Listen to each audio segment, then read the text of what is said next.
Secretary. Chris Stevens, Sean Smith, Glenn Doherty, and Tyrone Woods served this country with courage and with honor. And they were killed under circumstances that most of us could never imagine. Terrorists pour through the front gate of an American facility, attacking people and property with machine guns, mortars, and fire. It is important that we remember how these four men died. It is equally important that we remember how these four men lived and why. They were more than four images on a television screen. They were husbands and fathers and sons and brothers and family and friends. They were Americans who believed in service and sacrifice. Many people speak wistfully of a better world, but do little about it. These four went out and actually tried to make it better, and it cost them their lives. So we know what they gave us. What do we owe them? Justice for those that killed them. We owe their families our everlasting gratitude, respect. We owe them and each other the truth. The truth about why we were in Libya. The truth about what we were doing in Libya. The truth about the escalating violence in Libya before we were attacked and these four men were killed. The truth about requests for additional security. The truth about requests for additional personnel. The truth about requests for additional equipment. The truth about where and why our military was positioned as it was on the anniversary of 9/11. The truth about what was happening and being discussed in Washington while our people were under attack. The truth about what led to the attacks and the truth about what our government told the American people after the attacks. Why were there so many requests for more security personnel and equipment, and why were those requests denied in Washington? Why did the State Department, compound and facility, not even come close to meeting proper security specifications? What policies were we pursuing in Libya that required a physical presence in spite of the escalating violence? Who in Washington was aware of the escalating violence? What precautions, if any, were taken on the anniversary of 9/11? What happened in Washington after the first attack, and what was our response to that attack? What did the military do or not do? What did our leaders in Washington do or not do, and when? Why was the American public given such divergent accounts of what caused these attacks? And why is it so hard to get information from the very government these four men represented, served, and sacrificed for? Even after an accountability review board and a half-dozen congressional investigations, these and other questions still lingered. And these questions lingered because previous investigations were not thorough. These questions lingered because those previous investigations were narrow in scope and either incapable or unwilling to access the facts and evidence necessary to answer all relevant questions. So the House of Representatives, including some Democrats, I hasten to add, asked this committee to write the final definitive accounting of what happened in Benghazi. This committee is the first committee to review more than 50,000 pages of documents because we insisted that they be produced. This committee is the first committee to demand access to more eyewitnesses because serious investigations talk to as many eyewitnesses as possible. This committee is the first committee to thoroughly and individually interview scores of other witnesses, many of them for the first time. This committee is the first committee to review thousands of pages of documents from top State Department personnel. This committee is the first committee to demand access to relevant documents from the CIA, the FBI, the Department of Defense, even the White House.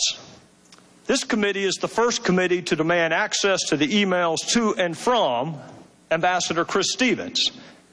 How could an investigation possibly be considered serious without reviewing the emails of the person most knowledgeable about Libya?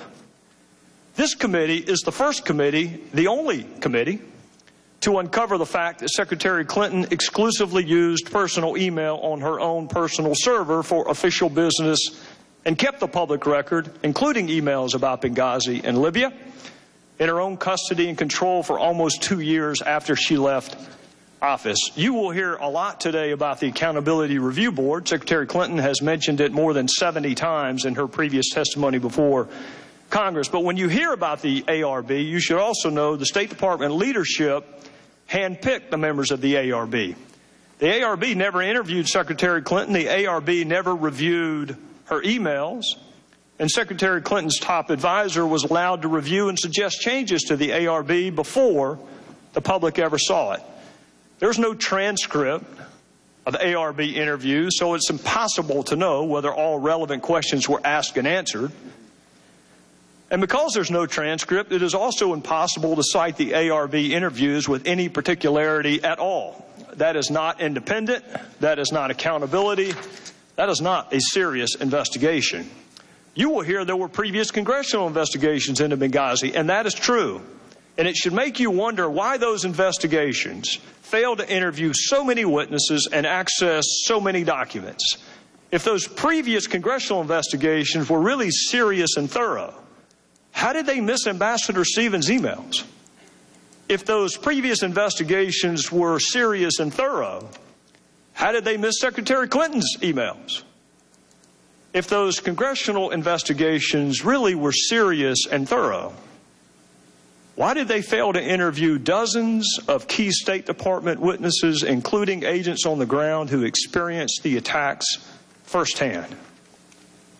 Just last month, 3 years after Benghazi, top aides finally returned documents to the State Department. A month ago, this committee received 1,500 new pages of Secretary Clinton's emails related to Libya and Benghazi, 3 years after the attacks. And a little over 2 weeks ago, this committee received nearly 1,400 pages of Ambassador Stevens' emails, 3 years after the attacks. It is impossible to conduct a serious, fact-centric investigation without access to the documents from the former Secretary of State, the ambassador who knew more about Libya than anyone else, and testimony from witnesses who survived the attacks. Madam Secretary, I understand there are people, frankly, in both parties who have suggested that this investigation is about you. Let me assure you it is not, and let me assure you why it is not. This investigation is about 4 people who were killed representing our country on foreign soil. It is about what happened before, during, and after the attacks that killed them. It is about what this country owes to those who risk their lives to serve it. And it is about the fundamental obligation of government to tell the truth, always, to the people that it purports to represent. Madam Secretary, not a single member of this committee signed up to investigate you or your email. We signed up to investigate and therefore honor the lives of 4 people that we sent into a dangerous country to represent us, and to do everything we can to prevent it from happening to others. Our committee has interviewed 100 witnesses. Not a single one of them has been named Clinton until today. You were the Secretary of State for this country at all relevant times. So, of course, the committee is going to want to talk to you. You are an important witness. You are one important witness among 100 important witnesses. And I do understand you wanted to come sooner than today, so let me be clear why that did not happen. You had an unusual email arrangement, which meant the State Department could not produce your emails to us. You made exclusive use of personal email and a personal server. And when you left the State Department, you kept the public record to yourself for almost 2 years. And it was you and your attorneys who decided what to return and what to delete. Those decisions were your decisions, not our decisions. It was only in March of this year we learned of this email arrangement, and since we learned of this email arrangement, we have interviewed dozens of witnesses, only one of whom was solely related to your email arrangement. And that was the shortest interview of all, because that witness invoked his Fifth Amendment privilege against incrimination. Making sure the public record is complete is what serious investigations do, so it was important and remains important that this committee have access to all of Ambassador Stevens' emails, the emails of other senior leaders and witnesses, and it is important to gain access to all of your emails, Madam Secretary. Your emails are no less or no more important than the emails of anyone else. It just took us a little bit longer to get them, and it garnered a little more attention in the process. I want you to take note during this hearing how many times congressional Democrats call on this administration to make long-awaited documents available to us. They won't. Take note of how many witnesses congressional Democrats ask us to schedule for interview. They won't.